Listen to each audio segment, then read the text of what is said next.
딜라이브 총선 상황실입니다. 여러분은 마포구 하면 어떤 게 떠오르시나요?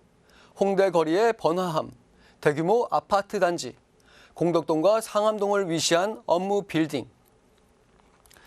떠오르는 게 여러 가지인 만큼 마포구는 다양한 색깔을 담고 있습니다. 그런 만큼 선거의 양상도 선거구마다 다르게 나타나는데요. 먼저 마포갑부터 보시겠습니다. 마포갑은 아현동과 공덕동, 도화동과 용강동이 포함된 지역입니다. 영화 장군의 아들을 보면 김두한이 마포를 접수하러 가죠. 흔히 마포라 할 때 말하던 찐 마포가 바로 마포갑 지역입니다. 면적은 작은 편입니다. 마포 1선거구에 비해 절반도 안 되는 면적입니다. 대체로 고층 업무 빌딩과 아파트 밀집도가 높은 곳입니다. 이곳은 부동산 가격이 상대적으로 높은 아현동과 도화동을 중심으로 보수세가 강한 편입니다. 역대 총선 결과를 살펴보면 14대부터 16대까지 보수 정당 소속 박명환 전 의원이 승리했고 17대에선 농내 민주당 의원이, 18대에선 당시 한나라당 소속 강승규 전 의원이 깃발을 꽂았습니다. 이후 19대부터 현재까지 농내 의원이 내리 3선을 하고 있습니다. 이런 가운데 어제죠. 22일 농내 의원이 공천 컷오프 됐습니다. 뇌물수수 혐의가 발목을 잡은 것으로 보이는데요.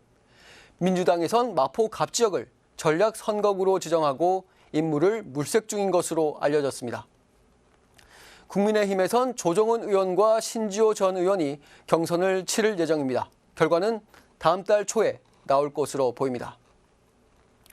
다음은 마포을입니다. 마포을은 상암동과 성산동, 서교동, 합정동, 연난동 등이 포함된 지역으로 젊은 층이 많고 단독주택과 다세대 주택이 밀집한 곳입니다.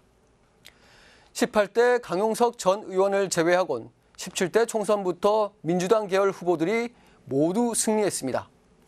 민주당도 민주당이지만 녹색정의당 등 진보 정당의 지지세도 서울에서 가장 높은 편에 속합니다.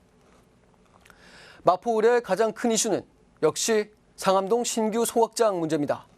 서울시가 신규 소각장 설치를 강행하겠다고 밝힌 가운데 오세훈 시장에 대한 민심이 상당히 부정적인데요. 원래 진보세가 강한 지역인데다 이번 선거에서 오 시장에 대한 간접 심판 차원에서 야당을 택할 가능성이 적지 않습니다. 물론 현역인 정청래 의원의 탄탄한 지역 기반도 한몫하겠고요.